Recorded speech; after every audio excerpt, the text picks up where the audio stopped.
Humanoids, full service FSD, robots, small AI, winners and losers in Mag 7, data centers, geopolitics.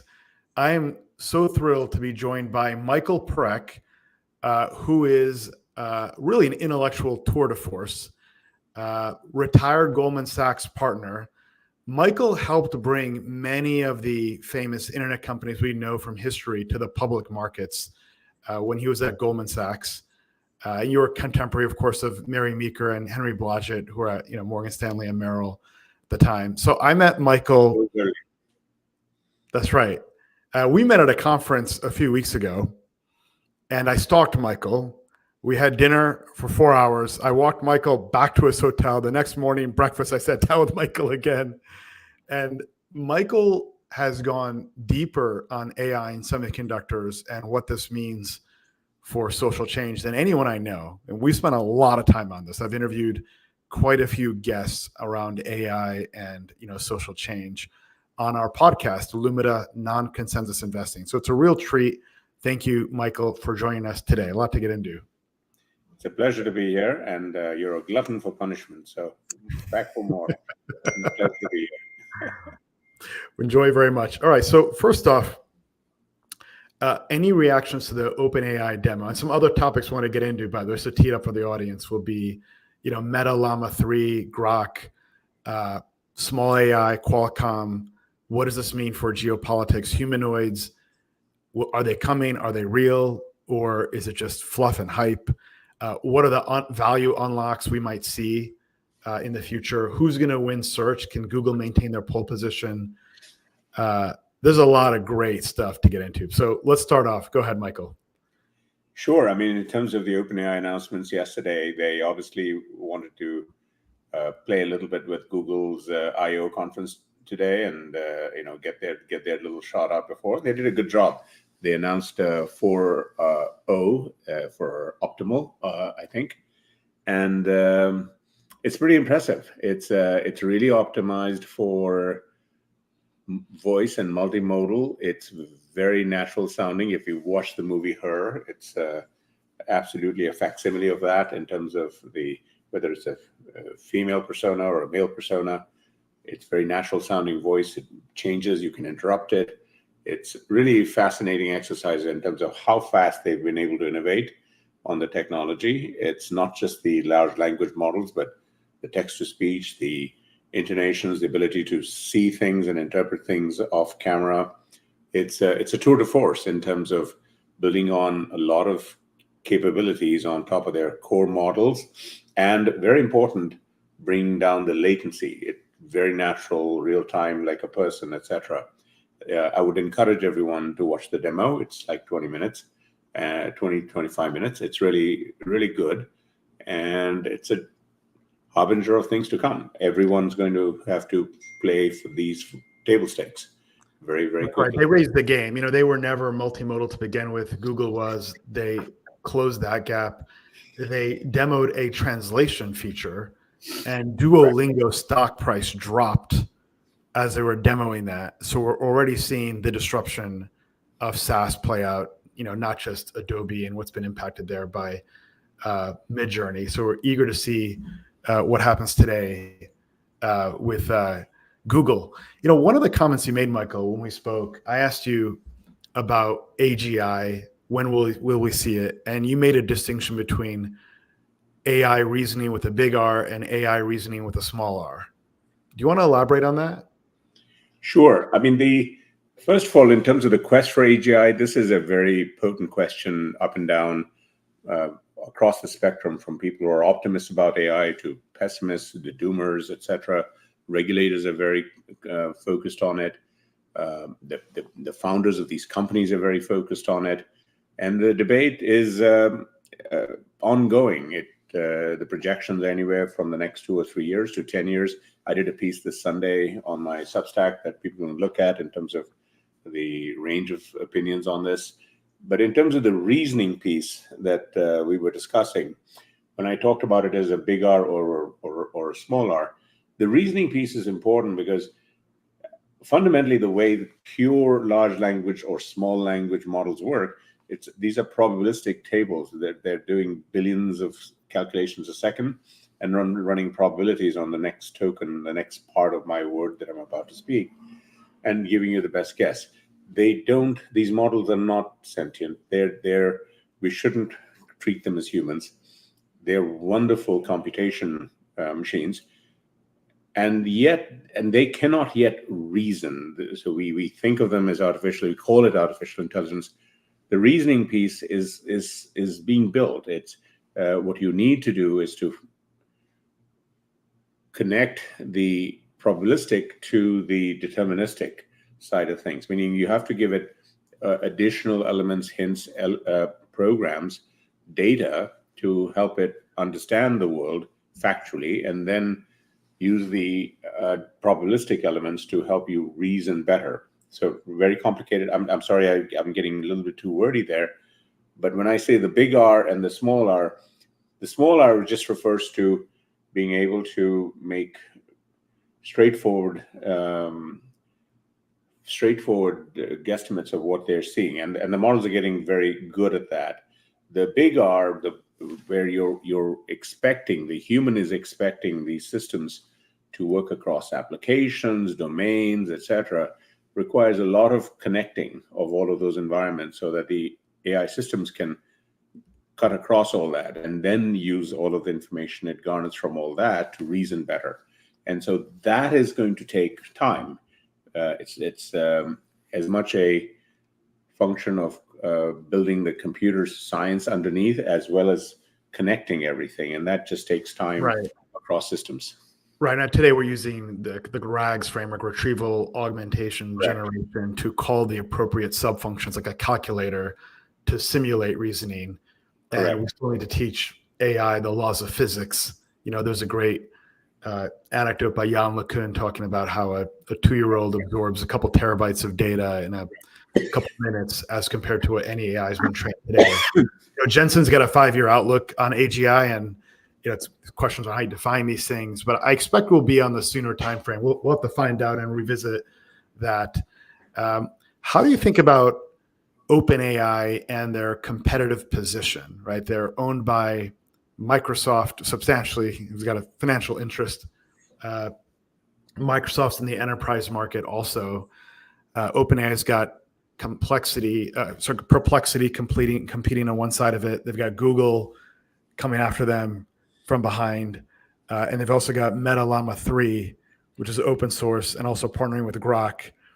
Then you've got Cohere out there. You've got Anthropic out there.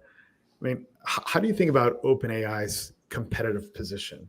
And don't forget the Chinese LLM models. There's at least 4 to 6 of them that are coming on strong, although they're very strong in China. Right. No, you're totally right. Look, I mean, this is a multi-billion-dollar race across so many companies and systems, and sovereigns are getting into the equation. OpenAI is in the lead. They are in the lead, and as you said, with GPT-4, they just announced GPT-4o, as we talked about. 5.0, they did confirm somewhat that will be out later this year. So that was a new development that is expected to be probably 10x or more, depending on which variation of the model they release.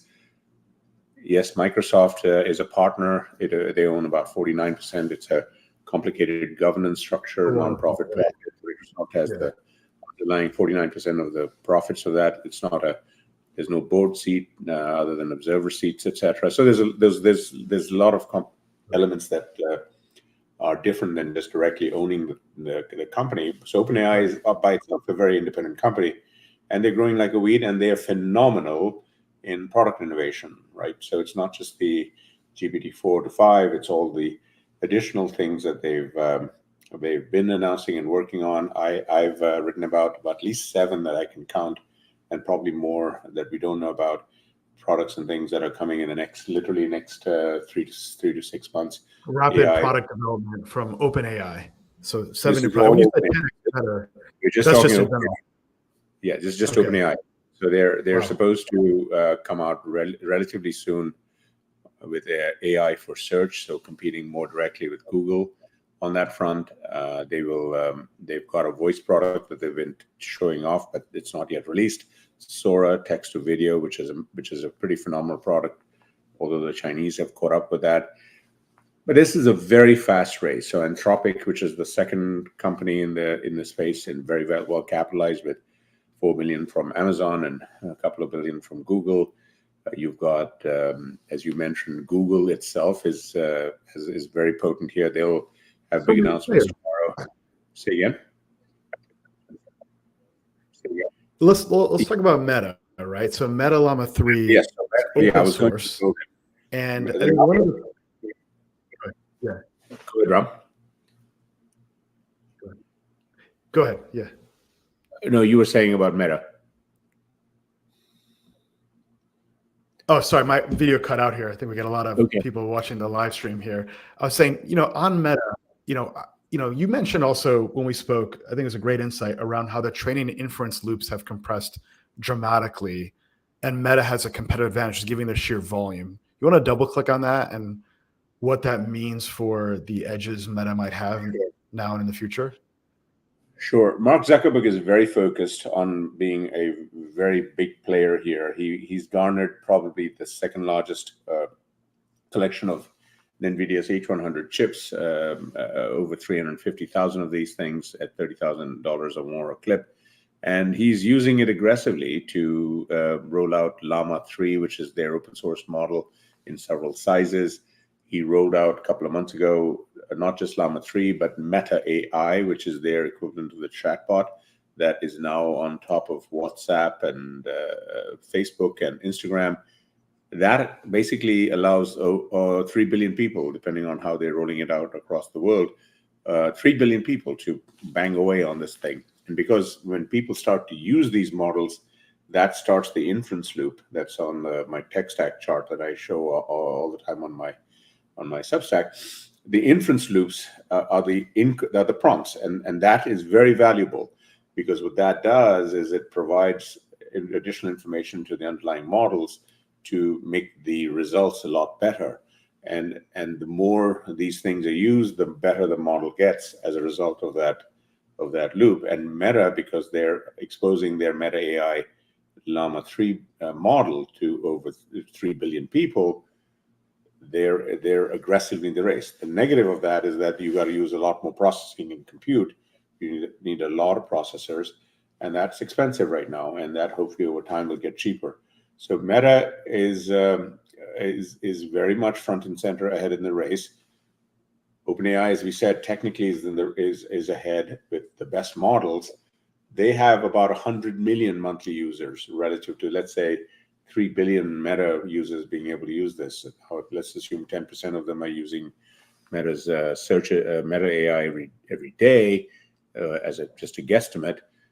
That's probably 2 to 3 times the use of OpenAI's models. You've got Apple reportedly just concluding a deal with OpenAI. It's not officially announced. It'll be in June. So for Siri to be powered with OpenAI, that's the leaked report. So that's 2 billion people on Apple or devices potentially over the next year using OpenAI services. So the race for users is on in the billions. And then, of course, you don't forget Google Gemini. They're going to be out talking about their products tomorrow. And Google Gemini reaches billions, and they have their own huge processing with their tensor processing units, their TPU architecture, which competes with the NVIDIA stuff. And so they have billions of users using Gemini models, and they're out front and center rolling out their large language models, obviously Gemini for search. So yeah, in the next 12 to 18 months, expect billions of people, mainstream users for the first time, not just hearing about AI, but trying AI every day. And that's the big change. Right. And multimodal. And when we think about the competitive advantage of AI, if we were to define a moat, there are a couple of things we want to look for. One is data, right? Google's got a ton of data on YouTube. Meta's got a ton of data generated from users. OpenAI, well, everyone has some basic generic data, but OpenAI, maybe they're tapping YouTube, who knows? So data is one. 2 is distribution. You've talked about that. 3 is compute. The race is on to get compute. But 4th is like networks. And Meta has a network. And I don't believe that is appreciated how we think about AI. Apple has distribution. Distribution and a network, I believe, are different things. Is that a distinction that's relevant here? No, the network is a very key piece, because what you're intimating there is that people are talking to each other, connecting around topics and discussions and so on. And in as much as AI gets into the mix of that, with these loops that I talk about in my writings and so on, it again, all of that helps in the reinforcement learning curves and what's called RAG, the reinforcement augmentation. These are all buzzwords. I'm sorry to go techie here, but all these are signals to the model to keep getting better and so on. So whether it's humans talking to the models, whether it's machine queries talking to other queries into these loops, all of that makes the models better. One of the things, I back in the 90s, when we took Yahoo public in 95, etc., we at Goldman, we started talking about things like B2B and B2C, which is people connecting, these systems connecting businesses to consumers and consumers to consumers. One of the things with AI that we need to be watching as a metric is just beginning, is what I call M2M, machine to machine. These agents talking to each other. When you talk about networks, oftentimes, increasingly, as we get into these things called smart agents, these are more buzzwords, smart agents, agentic workflows. These are autonomous agents that can pursue a goal as opposed to prompt response. Exactly. So, right now on ChatGPT, unless I type in something or ask it something with a voice, it doesn't do anything. It's like a search thing. But now let's say, my favorite example is I want to buy a mattress, not tomorrow, in 3 months. I set up an agent, shop for mattresses for me. And every week it just goes out and looks for things, and it just puts it into my bucket, wherever it is, and then shows me the stuff. It's then, so my machine is talking to somebody else's machine or a whole bunch of machines and coming back and aggregating that data. That's a different type of network that you were talking about, right? So in other words, in that sense, Amazon could have a network, right? Because now my query, my smart agent on Amazon could be querying the millions of third-party sellers of things on their machines and their agents. So networks are very important. I think what you're making a distinction between networks and distribution. Networks are very key. We're just at the beginning of these networks of agents starting to talk to each other. And then the question from an investor point of view is, well, where's the beef? Where's the money? And look, there are 3 ways to make money out there on the internet: advertising, transactions, subscriptions. 3 legs to the stool. And when you've got, so far on the internet, we've got, call it 3-4 billion out of the 8 billion people on the internet through smartphones and so on. So far, it's been mostly people to people talking, people to businesses. But now, let's say there's an average of 10 agents per one of us, and there are 4 billion of us. So in about 3-4 years, there's 40 billion agents talking to each other. And that can all be monetized with advertising and subscriptions and transactions. So what's the TAM then? How do you define the TAM? So TAM is humanity. I love the word TAM because it's everything. Total addressable market for the audience. No, TAM is a very good question. Total addressable market is what you're talking about. And TAM in general can be measured in units, in numbers of people. I just expanded the TAM with M2M, as by 10x. 5x the TAM by having. So I just raised up on the TAM in units, but now on dollars. Well, if the advertising on the internet or commerce is $200-300 billion, yeah, you can argue that the TAM is going to go up potentially, because people are going to find more of the things they want in a timely way, and potentially order things ahead of time a lot more, because the agents are smarter about this. So yeah, all of this does augment TAM in a broad way. So that's an important thing to keep in mind. Go ahead. It would seem that the premium on human attention would increase substantially, because agents are going to perform discovery and research tasks that ordinarily a human being would be doing. So the human's not getting prompted with ads. So I'm taking less time to divert my attention on my primary goal and transact. AIs are not going to be persuaded by ads. So on the one hand, the average human being is going to have less ad exposure, let's say, but the value of that exposure goes up. So how does the ad model look like in that agent-to-agent, machine-to-machine world? It's an exquisite question, Ram, in terms of, I mean, on the one hand, you're saying, oh, ads are going to go down because attention is diverted because my agents are looking for things. You're right. Human attention is now attenuated. It's potentially diminished. Actually, I don't think so. If we have more time, we're going to go look at, watch more TV shows, cartoons, whatever we want to read books, whatever. So the attention will go somewhere. But the interesting thing here is that the agents are now also a potential market to grab their attention. Right? It's not, I'm not just looking for Ram's attention on selling him a car. You have to advertise to the AI. I've got to advertise to his agents for tires, for oil changes. That's what a promotion is. Hey, AI agent, tires are on sale here. So if I've got, you got it. So attention is going to expand dramatically. The drive for attention, the market for attention, whether it's ad dollars, whether it's commerce, whether it's transactions. Absolutely. I think it's an extraordinary observation. Look, when I search on Google, I automatically tune out all the ads on the side. AI should not do that because AIs will be delivered relevant ads based on the goals and context. So AI might have a higher take rate. And you talk about data, for instance, Ram, right? One of the things on data, yes, all the big model companies we're talking about are scouring the world for data. And they're spending billions on it. And there's a meme out there that data is scarce. I actually think data is infinite. We're at the tip of the data because a lot of things we don't think about data is going to become valuable data. I'll give you a silly example.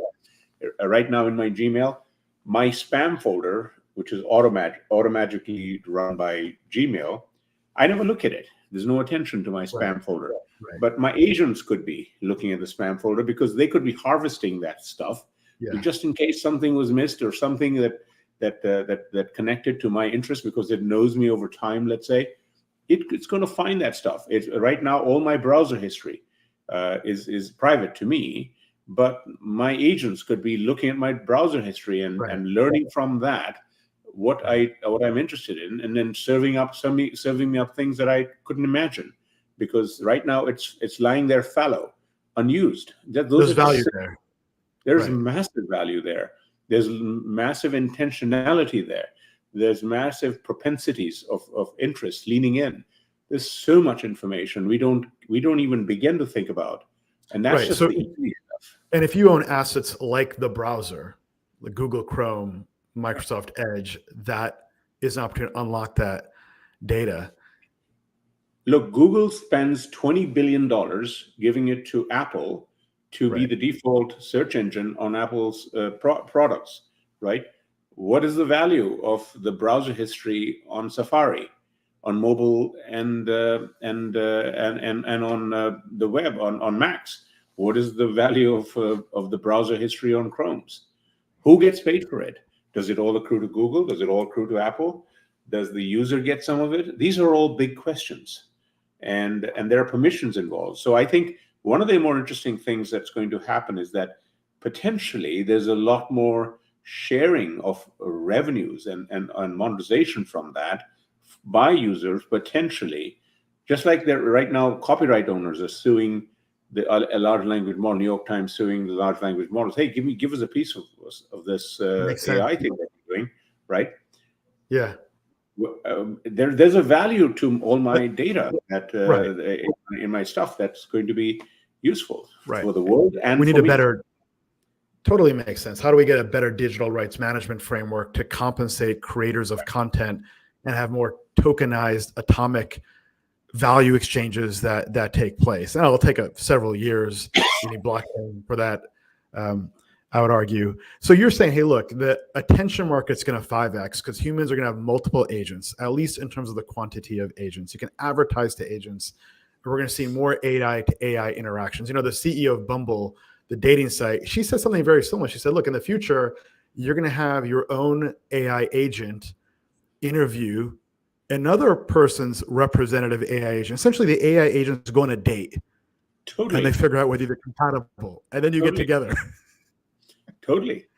And maybe, I agree. you know, it makes a lot of sense. the AI agent go on a date, and I can do is read a book. Yeah, absolutely. Now we'll say, hey, AI, how was the date? Are you going to go see her again? Who's dating who? Who's entering into what contract? Then we go ship off, a zygote to progeny to incubate it. And then we check in on the AI humanoid robot.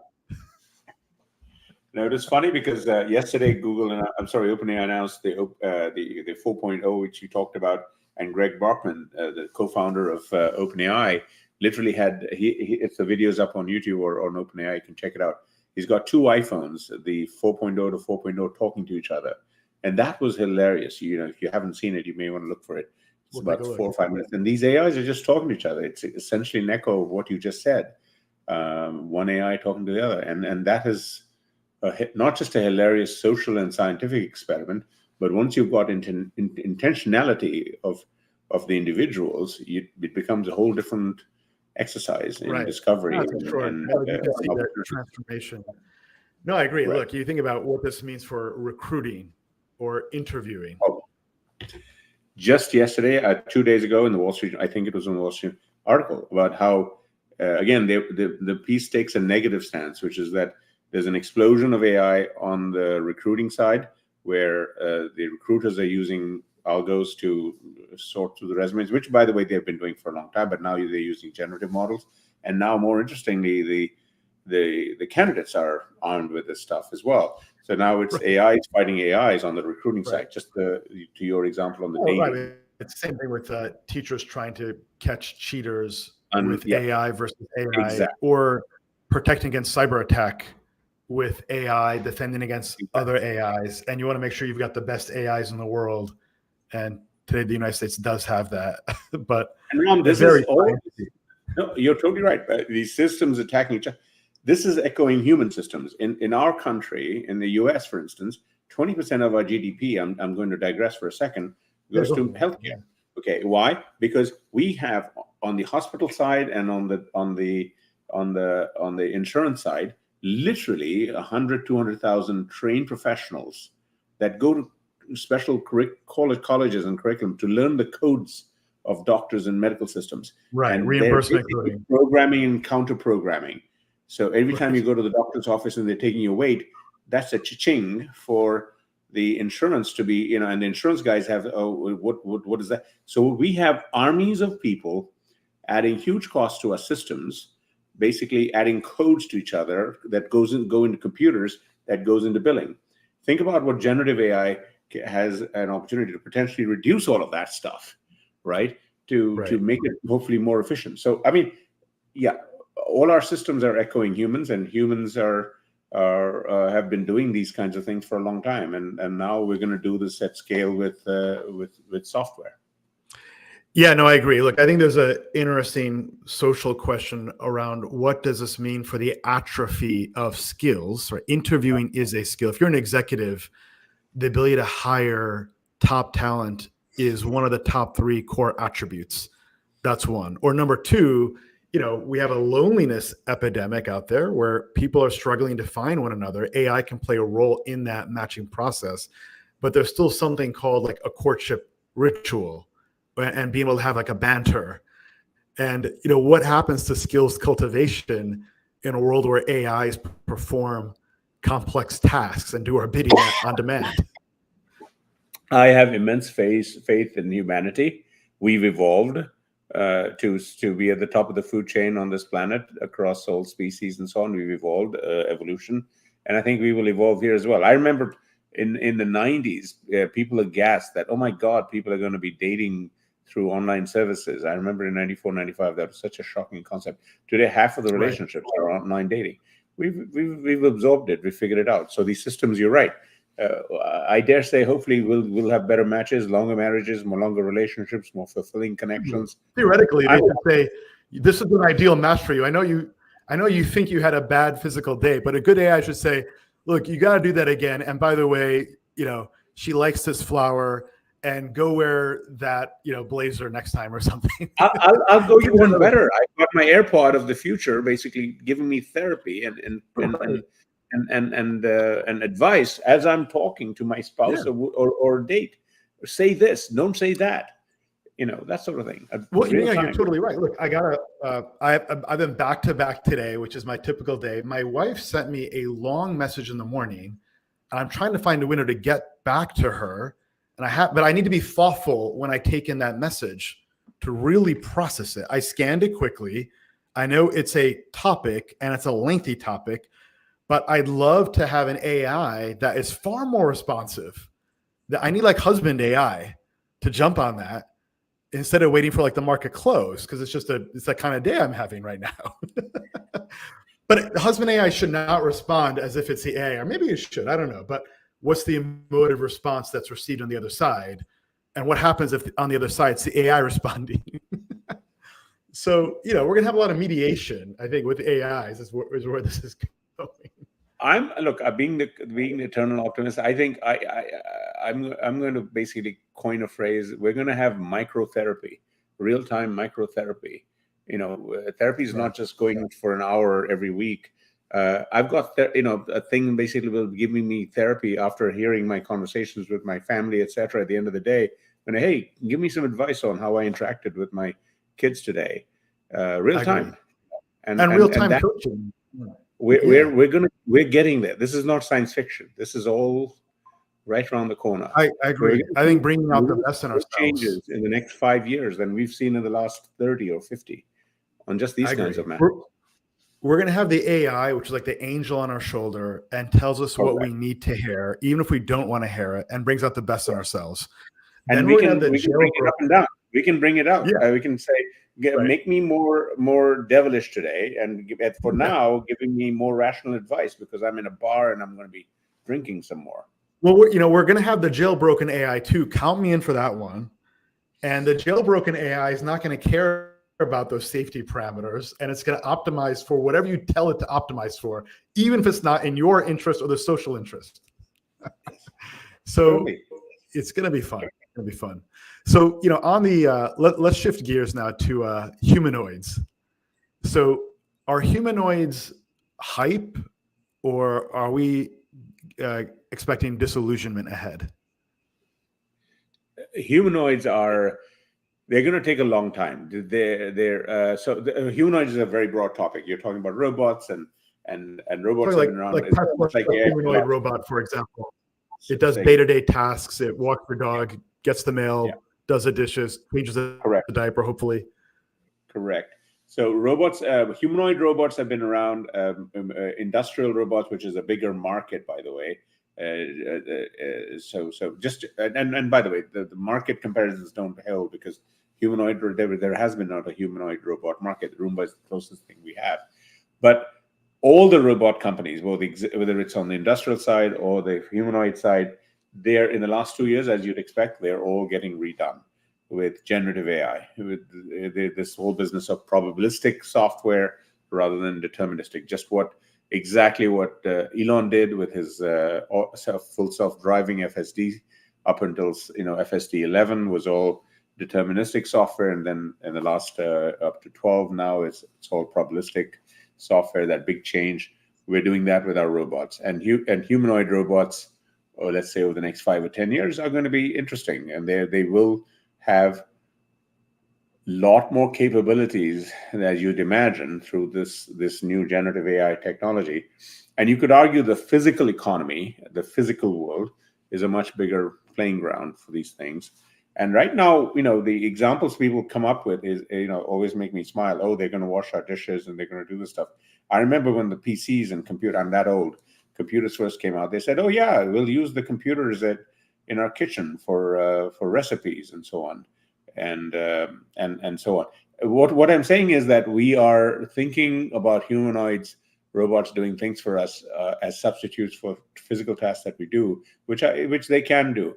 But I think we'll be surprised. I'm not clever enough to figure out what they are, but we're going to be surprised by how we end up using humanoid robots differently than we think. Okay, right. There could be a mismatch between what we believe the value needs are, right? And industrial, you're referencing there, for example, warehousing, packaging. Amazon has got a fleet of robots today. There's still issues around the use of and deployment of robots in these warehouses, as you know. But on the personal side, people need childcare, people need elder living care. There's a shortage of nurses. Totally. So those are the kinds of applications that are going to be very interesting. I mean, if you just extrapolate from that 20-minute video of the talkative OpenAI 4.0 yesterday that they released. Now imagine that it doesn't even have to be in a humanoid robot. If I put it into an Alexa type of unit and it's talking to my 90-year-old dad in Hindi or Gujarati, which is his language, that would keep him entertained for several hours. I would pay a lot of money for that, because right now I'm saying this, yes, elderly care. These are extraordinary applications. Humans need interactions. Giving them real humans to interconnect with them are very expensive, very hard to do. Yes, machines are coming to the rescue, and that's exciting. Do you think that between these two opportunities, right, you have the market of agent-to-agent, machine-to-machine AIs, which we just discussed, versus the humanoid opportunity, put an LLM into a robot, put some sensors on there, some actuators. Yes. Which is the bigger market opportunity? In terms of the humanoids versus I just want to make sure commercial opportunity and transformation potential in the next 5 to 10 years. Well, the physical commercial market is physically much larger, right? Because there's so much that's happening behind the scenes by the time it gets to us in terms of the people, when we walk into the stores or walk into the cinemas and so on. Yeah, when you look at the overall size of the physical economy, loading, unloading, etc., those are vast markets, and the systems there are much more complex. Amazon alone has close to 1 million just old school robots that help them on that side, and they barely scratch the surface. So yeah, we're talking robots and things that are in the tens and hundreds of millions of units. And by the way, the industrial side, the work robots, those things have a lot of zeros to them. Those things are typically, they're not 10, 20,000, they're $100,000, $200,000. Right. And China's mass producing these robots now and iterating on them quickly. China is ahead of the game, just because, number one, they've been industrializing a lot faster with more recent technologies over the last 20 years. That's why they have more bullet trains than the rest of the world combined. They have better bridges, better everything. I mean, they used more concrete in the first 5 years of this century than America used in all of the last century. I mean, wow. So China is ahead because they industrialize later. Presumably India will be. And they're leapfrogging in certain elements too. They're ahead on solar, they're ahead on EV. They're trying to get ahead on semis. They're not. Yeah, they're trying to get ahead on AI, and they're competitive. To your point on Sora, they already demonstrated that they're competitive with tools like a Midjourney or instant video prompt. But on humanoid, yes, go ahead. They'll be there. They'll be there. And by the way, they have more incentive to be there for the kinds of reasons we talked about. Why China? One less appreciated fact is that today they're 1.4 billion people. By the end of the century, the projection is they're supposed to go, because of their demographic destiny, they're supposed to go to 800 million, which is one of the biggest drops for any country on the planet, right? The whole world is getting grayer faster, but India is much further behind, but China certainly. And so you could argue robots are a huge thing. Actually talking about humanoid robots, where's the biggest attraction for humanoid robots in the culture, in the society? Japan. Yeah, Disney, right. But Japan as a country. If you go to Japan today, almost any mall or a restaurant, you'll see robot humanoids serving you and talking to you and doing cute things, singing songs and things. They love robots. So yeah, robots are going to be very interesting everywhere beyond Japan. Right. And do you think that the edge cases around humanoid robots can be addressed, or is Boston Dynamics really good at making commercials? Boston Dynamics is awesome at making commercials. Just for people watching, Boston Dynamics used to, they changed ownership from Google to Masasan, SoftBank, and now Hyundai. They're one of the most preeminent robot companies. They They make great commercials, just YouTube, Boston Dynamics, and they've got awesome commercials. But no, I think so far we're early days, and Boston Dynamics also has been using traditional robot programming technologies like we talked about, FSD, the deterministic software for cars that Tesla was using. Boston Dynamics is also just now switching to generative AI. So I think, look, they have as much of an opportunity to be a big player both on the industrial side and the consumer side in the next few years, but we're not there yet for the mainstream consumer side of the market. The closest we've got to robots in the home is Roomba, and that was in the process of being acquired by Amazon, and that got tossed out by the government. Yeah, I'm trying to sort out where I land on this. By the way, the same day you and I spoke, I also spoke with Chris Camillo. We were at the same conference, and Chris is a big believer in these humanoid opportunities. Chris is a legendary investor. So those that don't know, you can follow him on Twitter. We'll get him on the pod here as well. But the promise of these humanoid robots has always been in the distant future. There are all these sorts of edge cases that seem to prevent commercial traction. They make for great YouTube viral video clips, and they're kind of funny. You can push the robot and it gets back up again. But I don't know if that is coming soon. NVIDIA's Jensen has a division focused on these humanoid applications that'll inspire more competition to what Tesla's doing as well. And then you've got Figure, which has raised a bunch of money. They're trying to get after this opportunity. But you remember the Tesla earnings call in summer of last year, maybe it was the last quarter, 2 quarters ago, I believe, that the CFO said, hey, look, yeah, we've got some humanoids, but we don't have a use case. Yeah. Look, I think you make an excellent point on the edge cases, whether it's for cars, whether it's for robots. Edge cases, for those in the audience not familiar, this is just a reality of these machines, whether they're cars or robots or these things.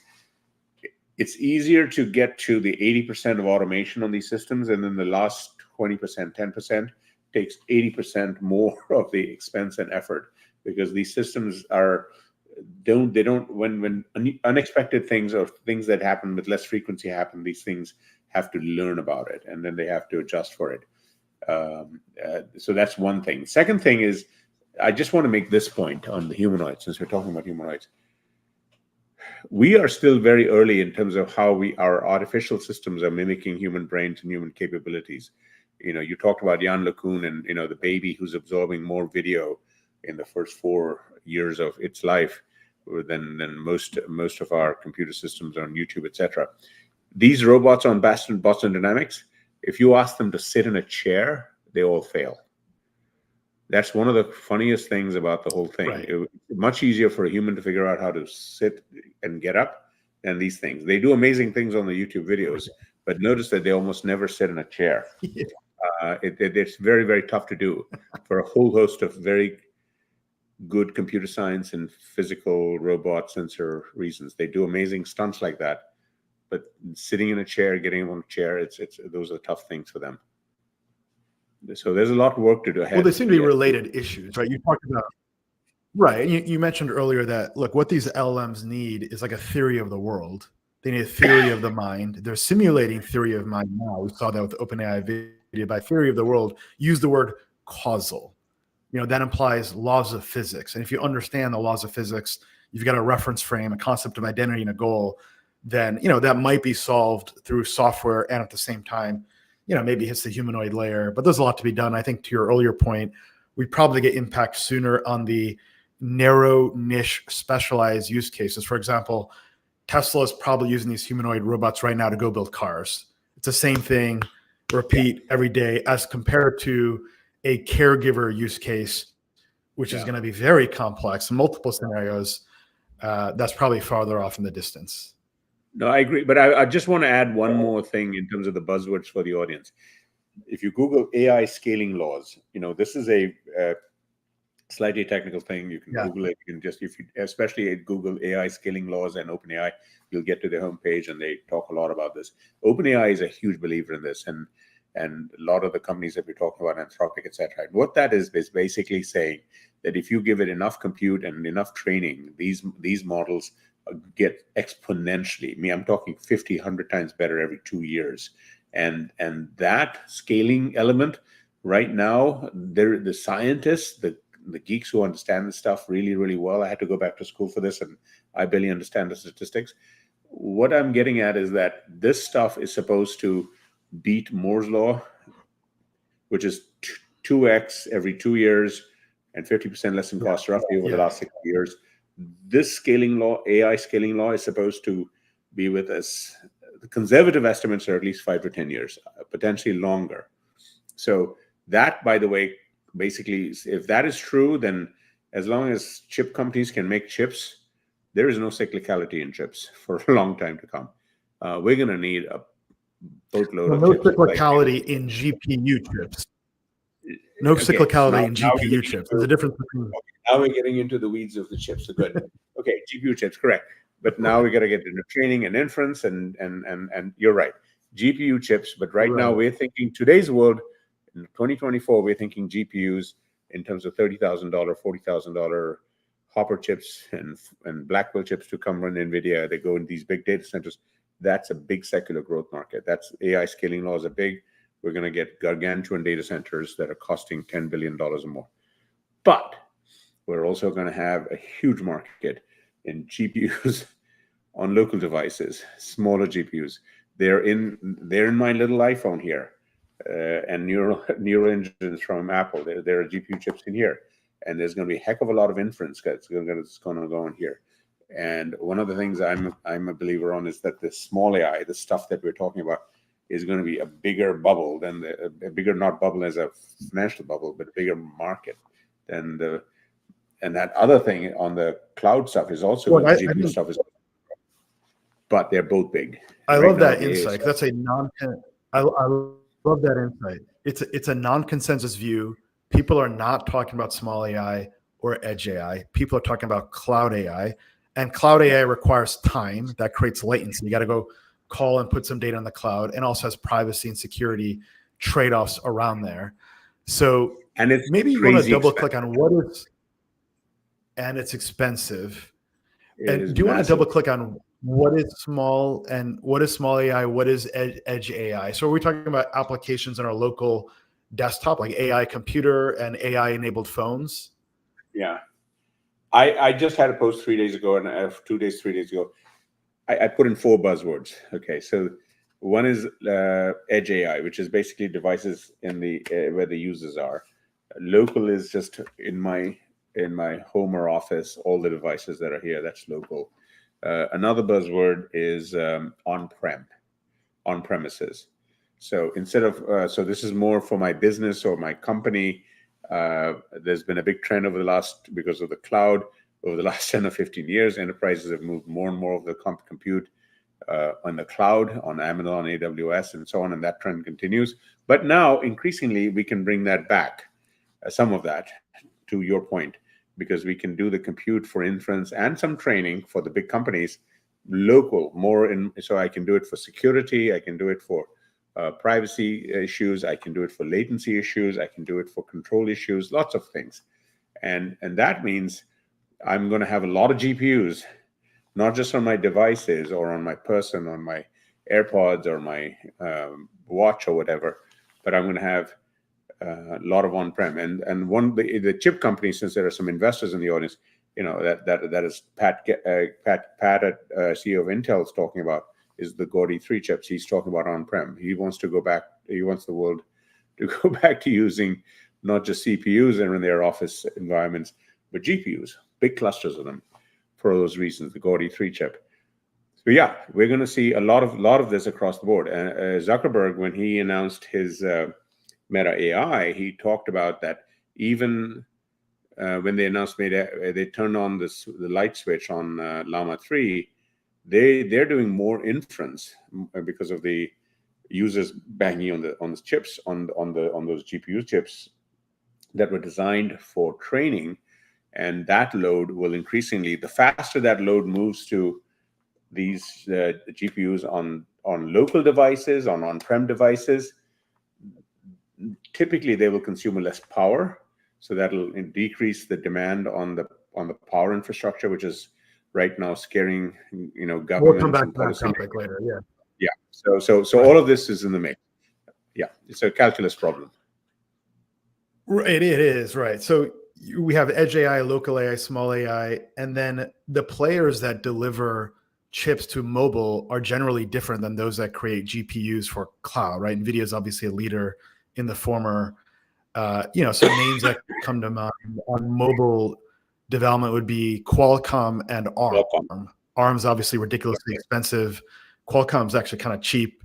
One of the cheaper firms in the semiconductor space. Any thoughts on Qualcomm? No, Qualcomm has a great product line, especially for the kinds of things we're talking about. Inference chips, their Elite X, the Snapdragon Elite X is just being tested and rolled out. Computex, the PC show this summer, early June in Taipei, where Jensen's going to be speaking in a month. You're going to see just, again, a whole array of AI PCs and laptops and so on. That a lot of them are going to have Qualcomm Elite X chips. Microsoft, importantly, is shifting more Windows capabilities, running Windows on Qualcomm Elite X laptops. They've been around for the last couple of years. If you buy a Surface laptop, for instance, you can buy a Surface laptop with the Qualcomm chip, but they've been less capable. They've had less software support, but they're going to be more mainstream. Again, what's the advantage of those chips? It's they're more power efficient, and they have more of these GPUs and neural chips for AI processing. Right. So yeah, Qualcomm is very much a player in this mix. So what's the end user value that will be created by these advanced GPU chips? What's the killer app that'll motivate someone to upgrade their iPhone or their desktop so they can enjoy some additional value? So it's a killer apps, I would say, than killer app, meaning almost everything you do on your computer is going to get AI enabled. You're writing documents, it's going to be suggesting things, it's going to be looking at all your storage, it's going to say, hey, you wrote this already, use this thing. It's going to be looking at all those things. So the systems are going to get, as they get AI enabled with your private data in your life, I talked about the browser history, etc. It's going to be doing all those calculations. Today, the easiest way to look at it, if you have a recent iPhone or a Pixel or an Android phone, your camera app is doing AI stuff like up the kazoo. They're exponentially better every year. They now take hundreds of pictures. If you take a group picture, it'll pick the best, everyone who's looking at the camera and smiling automatically, and just insert all the faces correctly. That's all AI. That's so if I want all of those capabilities in my camera, in my note-taking app, in my messaging app, in my every app that I'm using for my music app, etc., I need local processing. Local processing means I need this year's phone or this year's laptop versus last year. For the last 10 years, I could make do with the same computer for 5 years. I could make do with the same phone for every 2 or 3 years. I think we probably, once the apps get going, and remember, software to get upgraded, to get all of that takes longer. The hardware is faster. They get their own annual cycle. So, this year's phone versus last year's phone, this year's chip versus last year's chip. Software takes longer. As the software catches up, millions of people are going to want to upgrade their phones more, their laptops more, their devices more. Why? Because we will want more chips every year. We want more power and more power to compute and less power consuming, and better batteries. Right, and that makes sense. And we're seeing a lot of semiconductors report strong second half outlooks, although we are troughing in many areas of semiconductors, except for GPUs, meaning automotive and industrial and other categories haven't been doing well, and laptop and PC sales have been down double-digit many years in a row. So there's a bet that this will be the turn in the cycle. There's a lot of capex investment going into these bets. No. And I'm going to throw in one more on, since we're talking about semiconductors and local. Yeah. I'm going to throw in memory. Memory is going to be also more important than ever. So far, the last couple of years, if you had 16 gigs on your laptop or 4 or 8 gigs on your smartphone, you did fine. The new iPads that just came out from Apple, they've already got 8 and 16 gigs on an iPad for the anything over a terabyte. And the real use for the memory is to do more AI functionality that's personalized to you. Yeah, no, memories are really interesting. The HBM, like the 3 players out there, they're already sold out for the rest of the year. So yeah, a lot of ways to play memory. And just to point out to the audience on HBM, that's different memory. That's the memory that you need in the servers. We're talking about gargantuan amounts of memory, and that's very, very expensive memory. But yes, the big player is SK Hynix and Micron's trying to catch up and so on. Correct, totally right. Right. Got it. Okay, so what about the software layer? We know we're going to get AI laptops, AI mobile phones, so that we can have an AI first experience. But do we really need an operating system in the way we conceive of it today? Why isn't, or when will someone reconceive the operating system that's AI first? I don't need the calculator Windows operating system. I don't even need the Microsoft Office apps. I can use GPT as my word processor now. So is that a risk to Microsoft? That's a great question. I would argue that operating systems have been relatively plateaued over the last, in terms of innovation and so on, and the big systems have been relatively static, right? So Windows is still Windows. I mean, they control big chunk of the units out there in the world, and incredible Mac business, is Mac. right?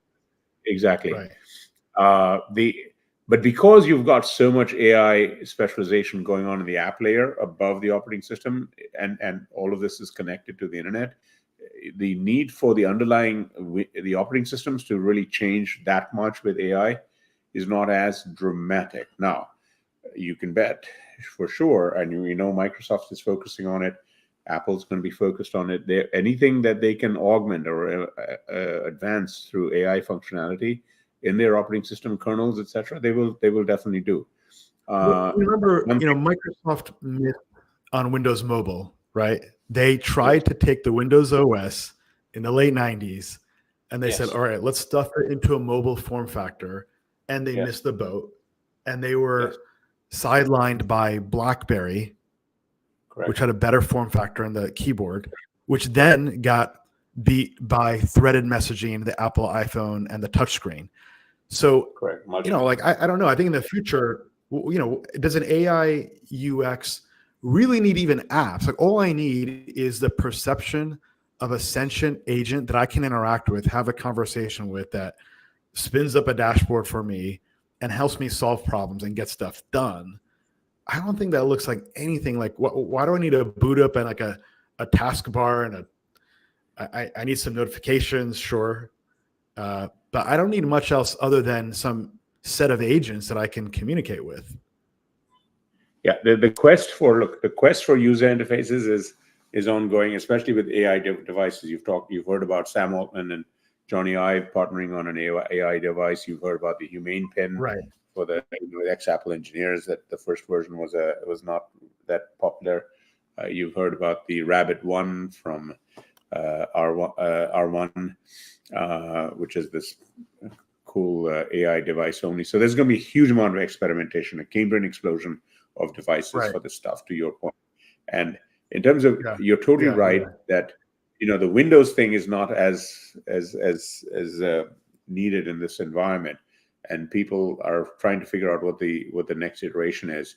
If you hear Johnny Ive talk about it, he talks about basically in the whole world of computing, essentially the transition has been just command line to GUIs, the graphical user interface, the Windows thing that you're talking about, and the third big innovation, or second, depending on his point of view, has been multi-touch, which is what you talked about, the iPhone, where I could do the pinch and the zoom and so on, and that was a huge revolution, gave us the smartphone. Voice is being talked about, obviously, as one big modality for interaction. The OpenAI announcement from yesterday, if you watch the video, it's like the movie Her. You're talking to a human-sounding person over microphone and speakers. I don't think that takes over everything. Why? Because voice is tough. There's so many things you can't do with voice, and they're great. They make great demos. They're very cute to watch, but ultimately, I mean, think about how complicated it is when you have to talk to a person to order things versus when you just order things quickly through a computer system, right? So there are a lot of efficiencies and modalities to be figured out, and AI on top of that is a big question how that changes things, and those are puzzles to be solved, and I guarantee you billions of dollars are going to be invested by VCs to figure it out. Right. Well, let's move to another consumer application, which is, fun and cute to watch, but, we got to see whether it's real or not, which is FSD. Where are we today in the FSD landscape? There's, Waymo, which is Google owned. There's Tesla, Mercedes, NVIDIA is building out an automotive division. Where are we in the hype versus reality spectrum for FSD? So FSD, full self-driving, this has been the holy grail on the auto industry for a decade and a half. I've got some posts on this that self-driving is the canary in the AI canary in the coal mine, meaning it just takes long. It's taken a lot longer, and it will continue to take a lot longer. Sorry, nuclear fusion, but actually it's a little further up than nuclear fusion.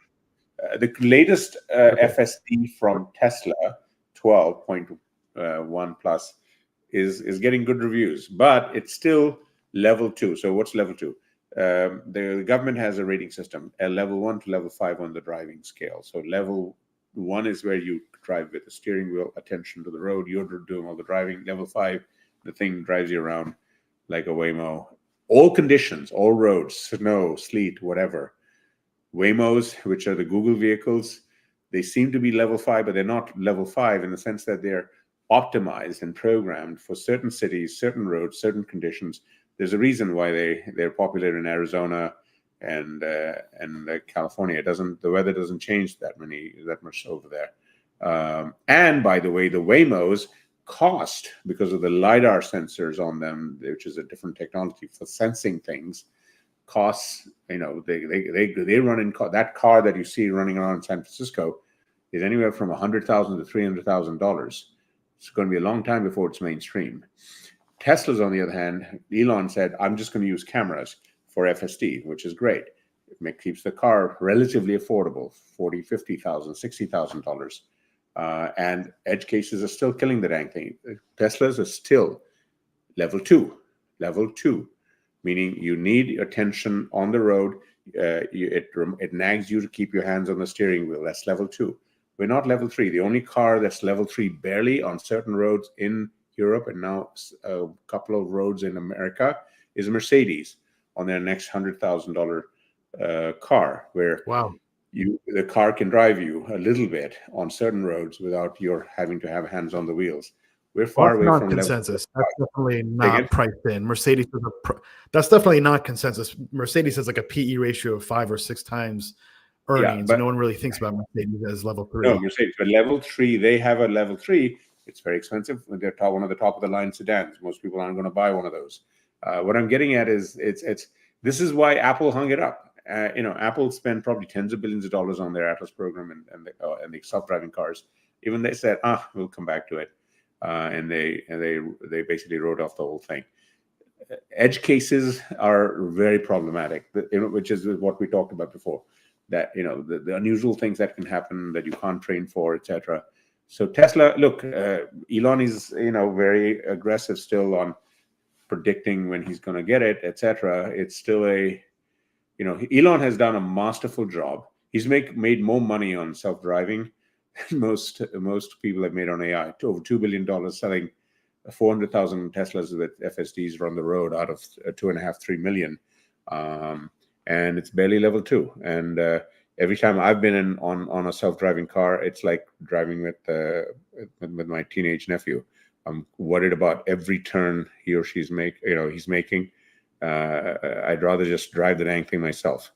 It's not there yet. It will get there, whether it's 3 years, 5 years, 10 years. Wide guess. We're measured in years, though. Is the timeline. It is years. It is years, especially level 5. Again, level 5. Half the country lives in places where it snows, sleets, etc. Level 5 is years. It's not that straightforward. especially And if at you. the same The other time, thing you've is got China creating these. say again. Yeah, the level No, again. sorry, go ahead. If your car is just with cameras, the dang thing needs to see the road. And if you are in rainy, sleety, snowy conditions, the efficiency of the FSD just drops precipitously, right? As you'd imagine. So you need all these other sensors, the lidars. That adds $200,000, The LiDAR, $100,000 lidar. It adds costs, and right? and Which if is I'm going to spend Waymo. 300,000. Sorry. So is Yeah, if I'm Waymo going to making spend any 300. money on this then?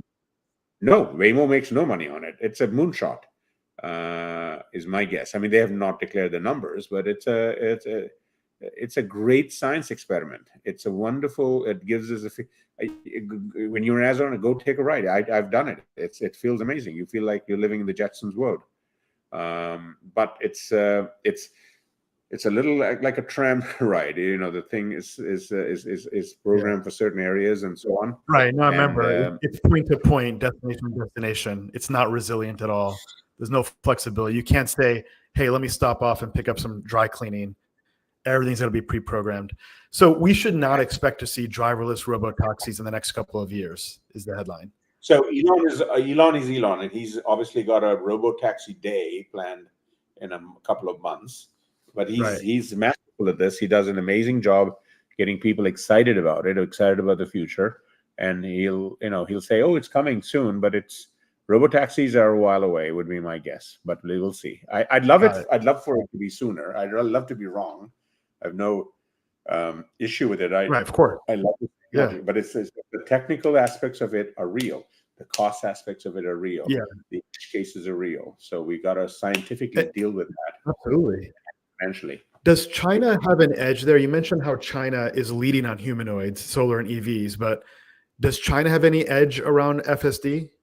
Well, the one edge theoretically is the regulatory side, right? Because here there are different regulations from place to place. China theoretically can have much more uniform regulations, etc. The other argument you could make is that if they mandate or subsidize FSD even more dramatically, so they have more data, they have a leverage there. They could potentially have leverage on their systems if they subsidize the LiDAR piece much more aggressively, like they did solar over the last 20 years, etc. So yes, they have some advantage in terms of pushing the technology out there through a combination of government subsidy, top-down controls, regulatory efficiencies, and whatever. But the technical problems I'm talking about the edge cases and the cost pieces, are still a ways away. I'm not aware of China getting any closer to level 5 than we are. Right. Maybe they're notch ahead, but now their systems are probably available at a cheaper price in a few more car models in China, because again of the government incentives and so on. But overall, no. On that, we're relatively pari passu, just because of the difficulties of the technology. Right. Still, right. Part of it depends on how you value human life. Also, Americans are pretty sensitive to loss of life. China might have a different standard. Well, again, that's a great point, but I would say there's no question that humanoid driving is much more. I mean, it's 35,000 or 36,000 casualties. I don't know what China's numbers are, but I'm just saying, yes, in general, automated cars are going to be less impactful in terms of people dying, etc. And yes, when a Tesla kills some people, it gets all the news and so on. So but statistically, I do believe that automated driving, when it's available, even in the Waymo kind of category, will generally be better at reducing fatalities than. Oh, I agree. I mean, just driving around. Yeah, I'd far more. I agree. What I was getting at, humans driving around me. I agree. What I was getting at there is China can learn more faster if they're more permissive due to lower safety requirements. That's it. I'd be surprised if they're lower safety requirements. The one thing I will say to you, having been to China over the years, the human drivers are far scarier in China than almost any other place. Maybe India is the next place. I mean, in other words, they don't watch the rules of the road as aggressively as you gotta go to as anecdote. Sorry. Makes sense. Yeah. So Delhi has some of the most talented and reckless drivers I've ever seen No, per I square I mile. was in Mumbai just a But few weeks ago, and they were driving, they were driving on the wrong side of the road in the same lane. I mean, it was, they do what they want. It's just fun. that's the passing lane. You go to the other side to pass the car in your lane. So you just got to dodge the head-on traffic. No, So they do what they want. Let's go to So let's go to disruption and transformation. So when you were at Goldman, you took quite a few transformative companies public, and you saw a lot of disruption. We saw the end of Tower Records and newspapers as we know it. Virgin Music. We saw the rise and then the fall of Napster. When you think about AI transformation, what are the other categories that you think that are at risk of disruption? Is the movie industry? Movie industry is not that big. Gaming. What are the other categories out there that we need to think about? Yeah, SaaS. Yeah. The word disruption, I've grown to start to avoid it. Only the recent ruckus over the new iPad ad. You saw that, right? Where the iPad, the latest iPad, crushing all guitars and all this other stuff, and it comes out to be a really thin. I had no problem with that ad. I love that ad. I thought the ad made the key point. And yes, you can make a thing. What? Sorry? I agree. No, the reason I'm getting I into fully that, agree. I thought it was a great ad. No, so I just wanted to point out, technology always disrupts things. It always changes things, right? Buggies to cars, so we need less horses. iPads, we need less guitars because the dang thing plays music. I don't have a physical, a CRT TV. I can watch the thing on the thing. Yeah, it's crushing all those things. That's fine. That's known as consumer surplus, by the way, in economic terms. That's a good thing. Yes, we're going to have fewer people making those guitars or whatever. But I guarantee you, the people who want to play guitar will always play guitar. It's a good thing. I love it. Just because we're crushing it, it means I don't have to learn how to play guitar, even though I always wanted to, and I don't need to buy a guitar or guitar lessons. I can learn in a different way with AI on my little iPad or my phone, and that expands the TAM, the market. So I'm just arguing that we have to. Disruption has always been with us with technology. It's not a scary word. Yes, it takes away things, but it generally gives us a lot more. I remember every case of technology in my little technology lifetime. When Adobe came up and the PostScript printers and so on, people said, "Oh my God, we're going to need less paper." I was in the boardrooms of the paper companies just a few years ago, and they can't make paper fast enough. In other words, technology doesn't necessarily do the obvious thing of just take away jobs or certain things that we expect. It actually expands the use of underlying things a lot more than we think. It's very counterintuitive, and the consumer surplus that's created, it actually creates savings that actually, if the consumer surplus just stayed, it was the only effect in a closed system economy, you would see deflation, but we don't. Why? Because people take the savings and then they do other things and spend on so many other things. So housing goes up and clothes go up and watches go up and so on and so forth. So, money, water always finds its level. Money finds its level. Right. Makes sense. So I would just gaming, point on that. I would just add, because AI, everyone says it's going to take jobs away. Yes, I think AI is going to create more jobs than we can ever imagine. Is my 2 cents. It's very qualitative statement, but just in the context of watching 200 years of technology, the abundance it creates on so many things mean that people are freed up to do a lot more other things. People can do other things much more efficiently. They're augmented with these technologies. So I'm a net optimist on this question. I agree. I'm 100% agreement. We might not be able to anticipate what those jobs are now, which is the hard part. People say, "Well, show me what job I will get after I lose my trucking job going coast to coast." Can't show you, right? Or what happens to the easy pass? Correct. You're totally right, Ram. Yes, it's tougher to show, but when economists and historians have done the exercise of previous technology that took jobs, and they've looked at the people who've done other things, they're surprised at the kinds of things they do, and generally they're better off than not. There's a transition though, absolutely. Right. A lot of it comes down to the pace of the transition. And Correct. is the transformation localized or is it widespread? And what's the rate of retraining to these new job functions that'll be created? And then how do you address displaced people during that transition? That's really what policy needs to focus on. Correct. You're totally right. Policy always helps. But I also argue that when new technology is available, it's amazing how people adapt. I come back. Humans are very adaptable. Uber comes along. You didn't need any government program to tell them to go learn how to drive more and drive people around. DoorDash came along. You didn't have to tell people hey, how do you deliver food? That's a really great point. Yeah.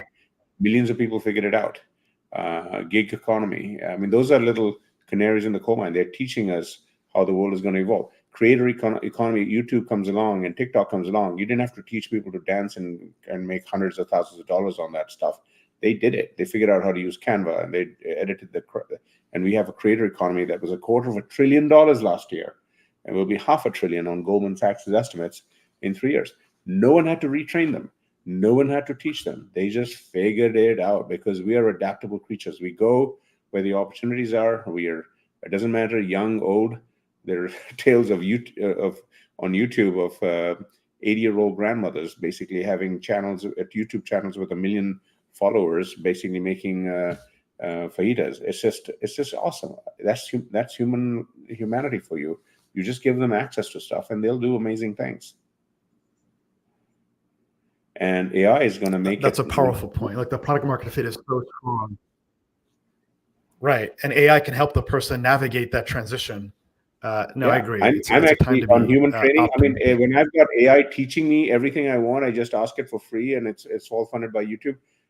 Yes, we need training programs. Let me be clear. Yeah.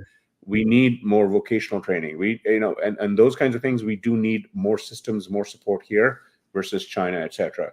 But what I'm saying is we should be more confident that people are entrepreneurial, not just the entrepreneurs, but this is an opportunity for everybody to figure out more things they can do that they like to do.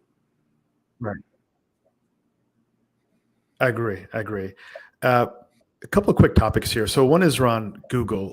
Who's going to win AI search? Who's best positioned? Does Google have an edge, or are they going to lose to the death of a thousand cuts with 10 different AI apps peeling off a slice of the search market? Yeah, I put a post out early August last year. That I give you the easy say again? Okay. I'm sorry. I was saying I like to give you the easy questions. No, nothing. You. I was just saying I like to give you the easy questions. No, that is so. No, I currently continue to be of the view that Google will do fine in AI-driven search. Number one, not because they're only because they're an incumbent. They are. There's 10 billion searches. People know how to do that.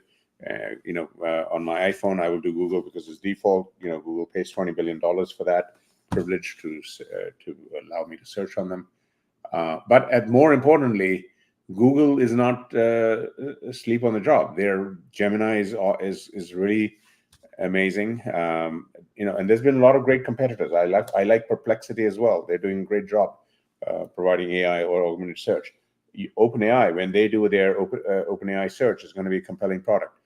And those cuts, yeah. I mean, look, Bing has been around for 20 years. 2-3% of the search market.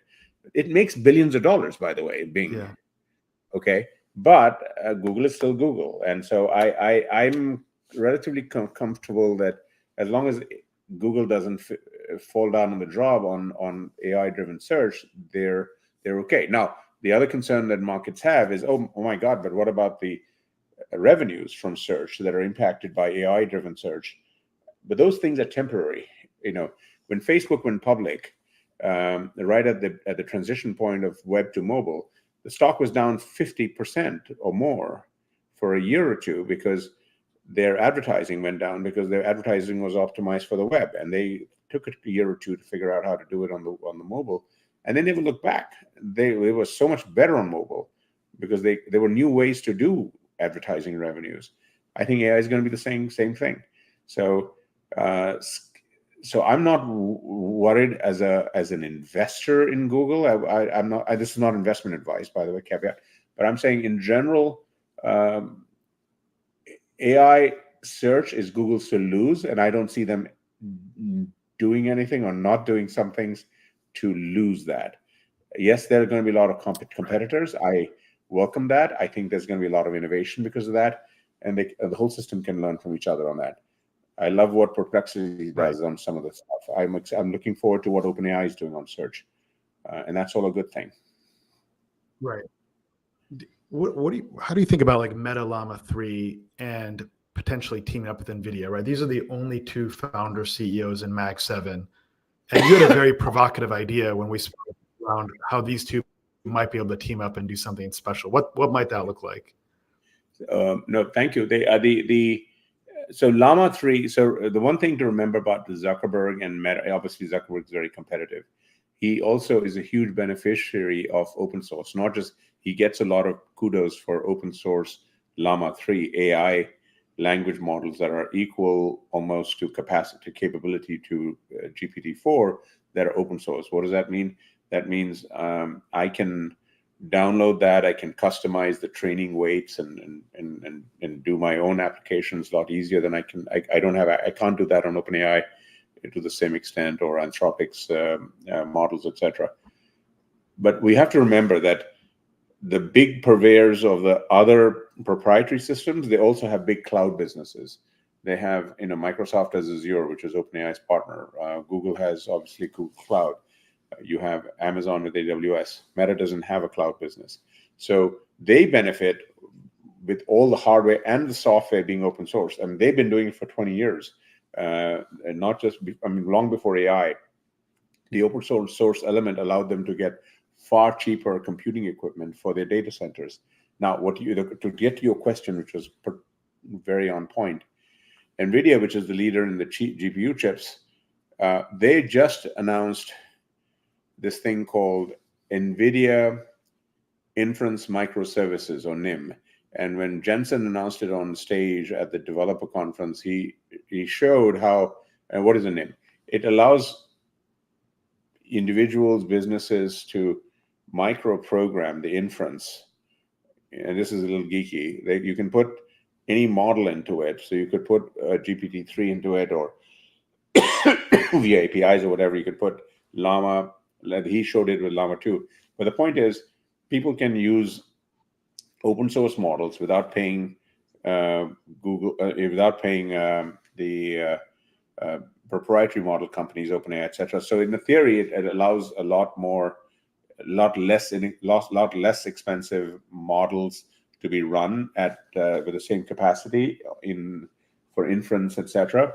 And so the potential thing that they could do potentially is the notion that NVIDIA chips could be even more optimized for Llama 3, and that it becomes a lot easier. And by the way, people can still do it. It's just that a better integration might expedite that whole thing. So there are potential strategic opportunities, but in general, this whole business of open and closed, I think, becomes a little less material in the next 2 or 3 years as the models get bigger, because even with Llama 3, by the way, if I'm a big company and I want to use Llama 3 open source beyond a certain threshold, I have to pay Facebook. I have to pay Meta. So, but yeah, there is a short-term cost advantage, right? And not only cost, but customization advantage of using open source models like Llama 3, and that is a big market. Amazon's counting on it, NVIDIA's counting on it, and that's why Jensen and Zuckerberg, are always hugging each other and exchanging each other's jackets and so on. Changing clothes or jackets, right? Yeah. I mean, there's this famous shot of Zuckerberg wearing Jensen's leather jacket and Jensen wearing his overcoat. Right. But my point being, yeah, there are going to be a lot of strategic matchups in the next year or two, just like what we just potentially are going to see with Apple licensing OpenAI for Siri. Apple's also kicking around Gemini for potentially their large language model. NVIDIA, having lots of opportunities to do interesting things. the other word you want to watch for in the next it's a big years tech. is cooperation. The best customers of the top companies are also their best competitors, and so there's a lot of chess games being played constantly. Well, that's happening right now. I mean, NVIDIA and Microsoft's a classic example. You don't need Microsoft Cloud if NVIDIA can build you a data center in the desert. Correct. But then Microsoft needs GPU compute because it delivers higher ROI spend. So yeah, a lot of strange bedfellows taking place here. Well, let's shift gears now to energy. Good, yeah. No, finish your point. Energy. So, let's shift gears now to energy. So we know energy is the limiting constraint on all of this. We need a lot of energy. We need the energy yesterday. We need more nuclear. Can the U.S. resume its once leadership position in nuclear? You know, we have over 80 nuclear reactors, but we don't know how to build them anymore. China is building dozens of nuclear reactors. Maybe frame up the topic of nuclear globally, where the United States is. Do we have the political will to get in the right direction? Yeah. So nuclear is one of those technologies that, has been, I think, stymied extraordinarily by fear. One of the few technologies in civilization that, and you can see it in the reception for the movie Oppenheimer. All the Oscars, and half of the movie was about the fear part of it, etc. And obviously things like 3 Mile Island and Chernobyl, etc., were huge, not just roadblocks. They just stopped the markets in the U.S. We just finished the 6th largest, which just got bought by Amazon, half the capacity. The biggest one in Georgia just opened up in the U.S., $30 billion. It was double the cost estimates. It's almost impossible to put up nuclear plants in the U.S. The one thing I will say, though, because of climate change and energy requirements, and now AI-driven energy requirements, energy via nuclear is one of the few bipartisan issues in Washington, other than banning TikTok. There's agreement on that, and that's another topic we can come back to. China bashing and nuclear. Right. Yeah, exactly. So those are two bipartisan issues. The problem with nuclear, though, is our regulatory regimen is still fairly intense, and so it'll take us still a long time to unravel that. It's not a national level, wave the wand, etc. So we have more nuclear. Good news, we have more nuclear than most countries. Bad news, we haven't made many more nuclear plants for 20, 30 years. And they're crazy expensive and we don't have a lot of the capability to do that has been exported internationally. China, last count, they're on a race. They're going to have between 22 to 25 nuclear plants in the next 5 to 10 years, about 20 gigawatts or 25 gigawatts, depending on how they ramp up the specific plants. And so they're on a top-down, let's get nuclear fast race, and they're winning. They have more nuclear plants coming up. India's got some, Turkey, etc. But U.S. is much further behind on that in terms of new plants. China's in pole position. Yeah, on nuclear, correct. On fission, these are fission reactors. The other technology on nuclear is fusion, which everyone is excited about. That's unlimited energy. There are a lot of cool startups. A lot of the billionaire founders are backing a whole bunch of them, etc. It's a very potent area, a lot of interest. But that too, depending on who you do build, just like self-driving and all that, the estimates on that are anywhere from 3 to 20 years before we get commercial fusion energy at scale, widely available, etc. So energy is a thorny issue. We know we need a lot more of it. It will be a bottleneck for AI for the next 3 to 5 years. It is not likely to be as disastrous as some of the extreme examples that are being touted today, primarily because of what we talked about earlier, that big AI is going to also be supplemented by small AI, that we're going to do a lot more inference processing on local and prem devices. And those things are going to be, once they're distributed to much smaller devices that are more power efficient, they may be less capable, but the power burden on the system is going to be less. Right now, what's happening is analysts are taking the estimates for the power requirement 100% or pretty much on the cloud and just extrapolating it straight line. and then you get like numbers up to 20-25% of the energy generation in the US, I think we go from low single digits to mid to high digits because of this small AI, big AI thing in the next 5-10 years. We should manage through it. We could always use more power, but I don't think it's a showstopper. It makes the job hard for the big companies to find the build the data centers and so on for now. Yes. Right. We've seen the stocks of like Constellation Energy go through the roof, Talon Energy, and any other nuclear related. There's a lot of focus on, uranium in general. Uranium mines are coming back online. Uranium prices have gone up 400% over the last several years, and there's been no response in supply.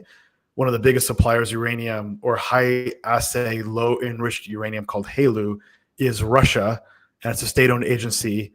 And Congress wants to put sanctions on Russia, which I think they should, but we need that HALEU to power all the reactors. It's like biting the hand that feeds you as it relates to uranium imports. So, I agree. It's fascinating. Look, Congress got religion around nuclear because they need AI. So, necessity is the mother of invention. Okay, you want AI, you need energy, and let's lean into it. I don't know if you have any other thoughts on energy. Go ahead. Yeah, the one other thing I'll just add on energy. When we talk about AI and energy, we're really focusing on the generation part, because you can put the data centers as close to the power generation areas.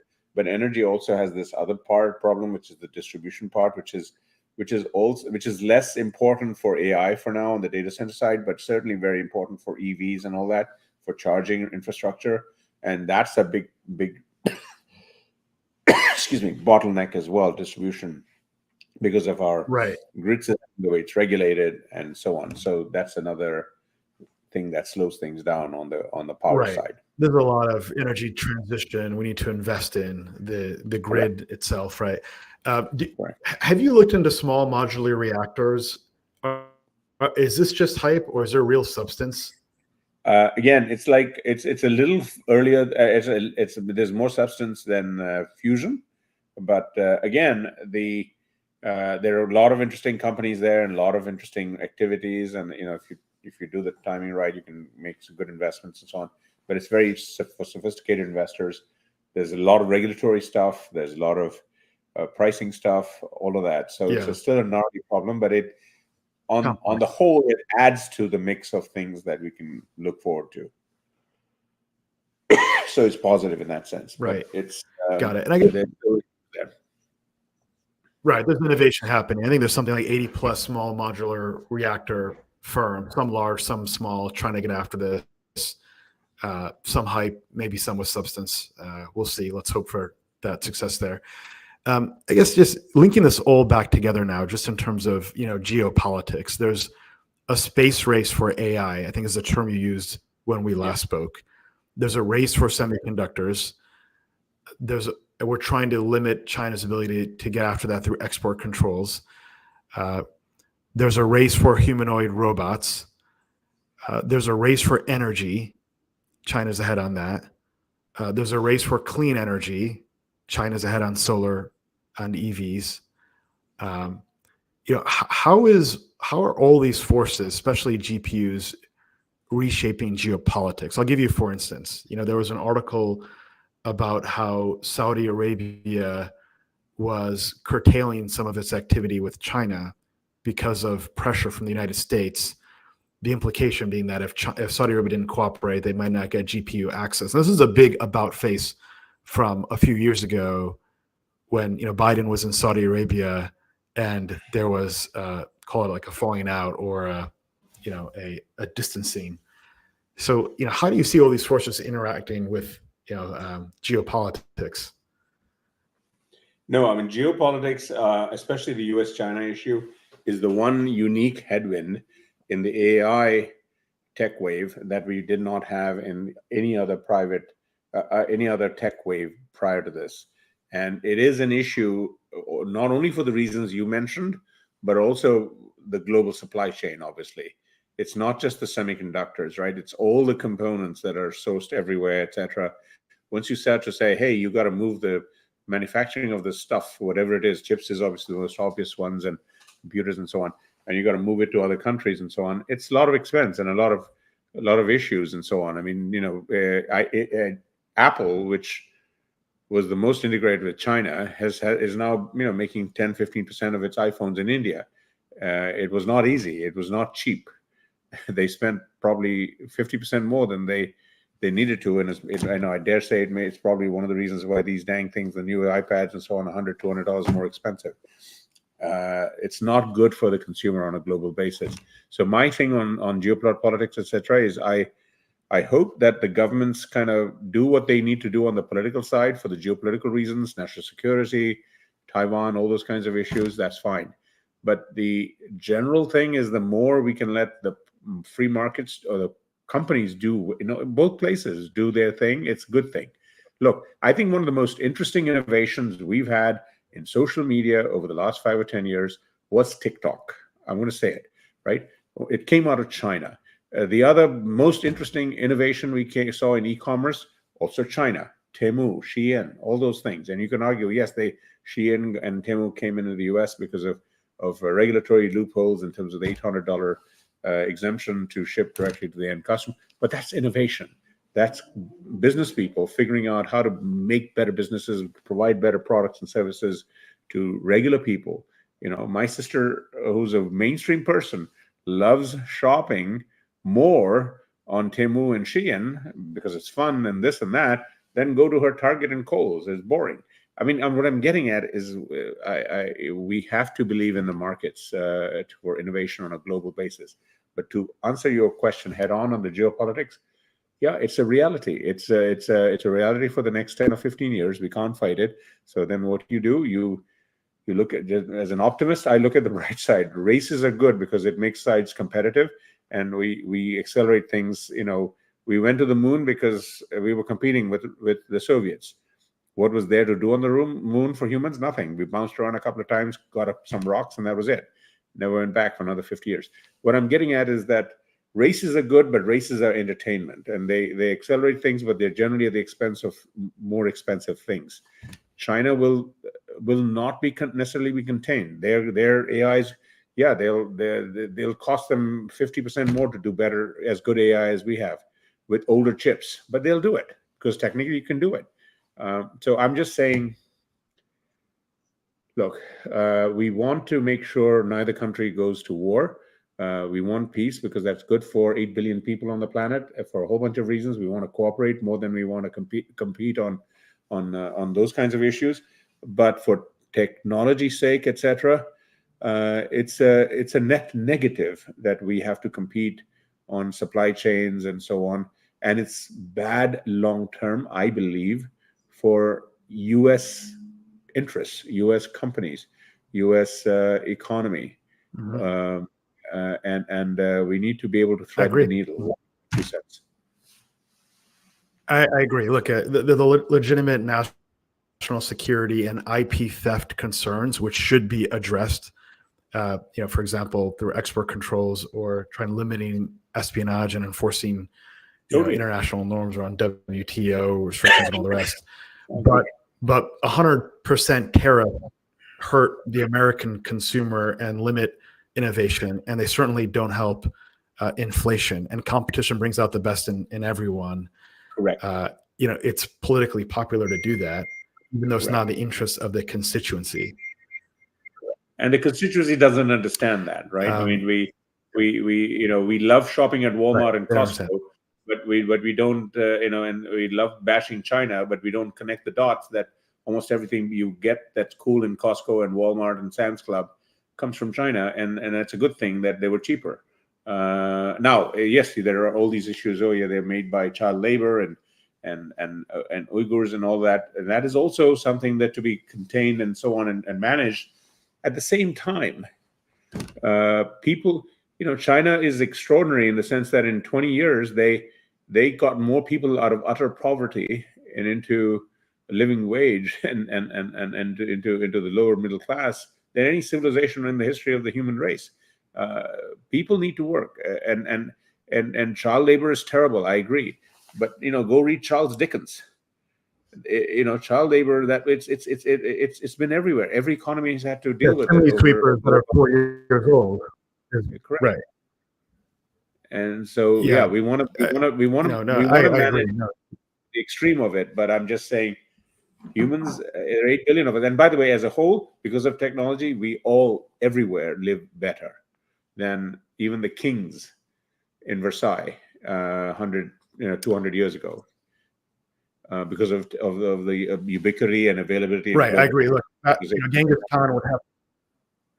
Yeah, no, I agree. Like Genghis Khan would have to send horses up into the mountains to go get ice, and most of it would melt by the time it got back. So we've got freezers here.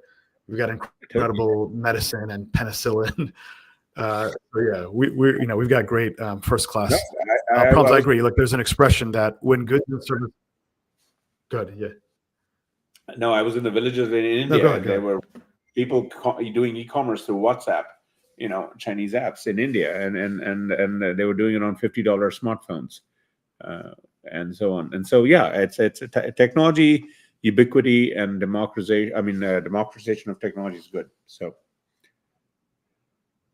Yeah, no, I agree. Look, when goods and services cross borders, troops do not. There used to be another expression that if 2 countries had a McDonald's, the countries wouldn't go to war. Yeah.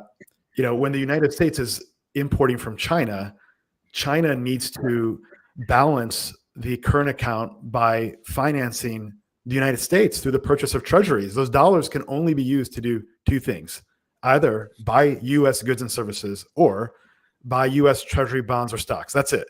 There's nothing else that dollar can do. And we're importing capital from around the world to finance U.S. technology innovation. Yeah. Ram, can I And we're importing lower prices from China. My door for a fire alarm test. It'll take me 30 seconds if I just let him in. Would you mind? Yeah, sure. We can start wrapping up too. Go ahead. Yeah. Go for it.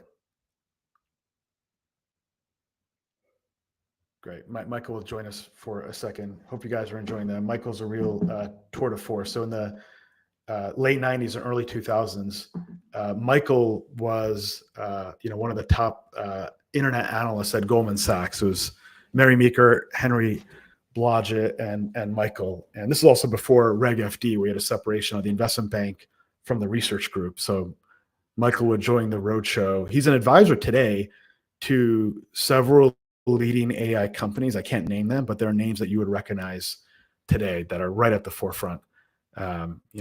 Incredible tour de force. So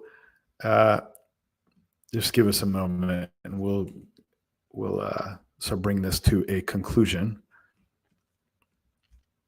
One of the topics that Michael and I talked about when we're together is bundling and unbundling. And one of the points that Michael made is that, hey, Michael, we can bring this to a conclusion. I appreciate all the time. I think we set a record here. Sorry, they were knocking on the door and I had to let them in to do the fire inspection. Sorry, go ahead.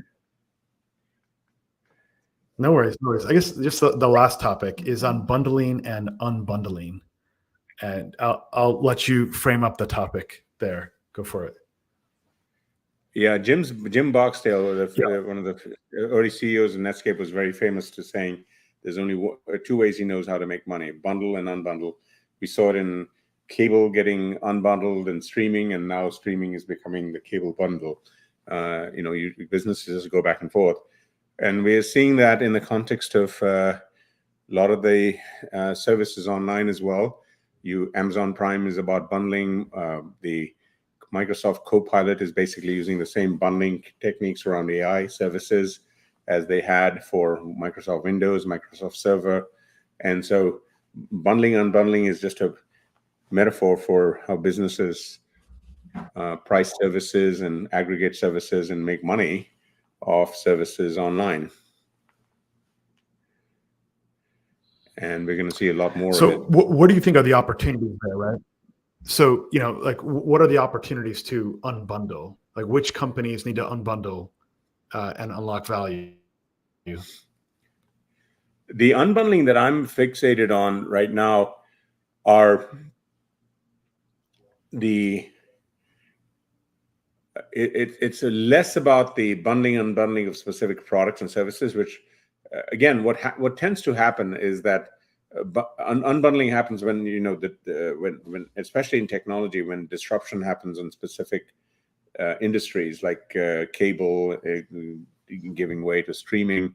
So a lot more streaming companies come in and do all these things, but then the costs of the streaming companies go up because they need to get more programming to attract more customers at the margin, and so you have this constant cycle. The interesting thing that's gone on the bundling side in the U.S. And a lot of other places is just because technology drives so much scale and economies of scale, the companies end up getting a lot more verticalized, right? So you think about the silos that we have. Your messaging app. If you're in the Apple ecosystem, it's all in the blue bundle of messaging, and then Android is all in green, and so on. And one of the interesting unbundling things that could be something that interesting for companies to create value, potentially not encouraged by the government through antitrust and so on, is unbundling their services. So, for instance, we talked a lot about cloud and data centers so far, but in the U.S., for instance, in the public markets, Right. if you and I wanted to invest in a pure cloud company, we can't. We have to buy Google. We have to buy Amazon, where we get the e-commerce and AWS. We have to buy Microsoft, and you get Azure. We have to buy Oracle to get Oracle Cloud. There is no unbundling of that piece. Now, why would would you want unbundling? Well, theoretically, if those things were unbundled and more horizontal and not tied to their mother company, they could potentially offer more services that would be more interesting for the broader marketplace because they were horizontal. That bundling and unbundling could be very interesting on not just cloud data centers, but so many services that are today verticalized in the Magnificent Sevens. And there was a reason for that bundling of vertical sevens. When you have, your Apple basically has an app called Books for books, but Kindle has their own thing, and they're separate. And I think that has kept selection, pricing, everything kind of static and high for consumers. But what if Kindle could actually work across all the systems in a more unbundled way?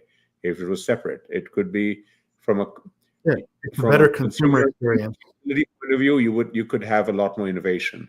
And my point is that I'd rather see that happen organically by the companies top down than be mandated by the government, because I think the companies are losing out on the opportunity for unbundled services, because in today's world where investors globally are looking for growth, if you give me even a 20-30% share of that spun out, and the company can own the whole thing and let that company compete, that thing could end up if it's a $3 trillion company, that thing could be $500 billion or $1 trillion. And that's the kind of unbundling that could be very interesting. I would love to own Amazon AWS, but I don't want to own Whole Foods and pay an 80 PE ratio for that. To your point, it's exactly what I want to own, that business. I just don't want everything else going for the ride. So you'd get highly specialized execution. That's number one. You get speed. And number two, you have an open architecture world. And that open architecture world is what would unlock innovation. Because right now you have these gatekeepers and rent seekers that are charging 30% to put an app in an app store, and they're not adding any value. They're not adding any value to that. They're saying whatever money you make, we're going to take a 30% cut, which is extraordinary by other commercial standards. Licensing agreements are 20% gross revenue. That's a licensing agreement where you have trademarks and other considerations, and you've got scarcity in this. This is just saying, hey, look, you want to hang a shingle in New York City App Store, we're going to charge you 30%. That's higher taxes than most places. I agree. An open architecture world is the kind of world that would unlock innovation, enable portability, enable people to have property rights in the data, enable more APIs to get built around these ecosystems. Remember, we used to have APIs around, say, Twitter and Meta, then they were all shut down because it made sense from their own competitive advantage. But Meta is another interesting point. Meta doesn't have a cloud, and it doesn't matter. Meta doesn't need to have a cloud. Meta built an open source LLM, and they're offering it to the public if you make a lot of money with it, or you have, I think the number is over 700 million customers. I think that's the standard. Then you have to negotiate a licensing agreement. We're all better off with that. We're all better off with the fact that we can plug into Meta Llama 3. Grok is doing that now to deliver a faster competitor to other open source models. So no, I agree. They need to come around to that. They'll execute faster. It'll deliver more value to the end consumer. Unfortunately and sadly, I don't think they'll do that. It's too provocative.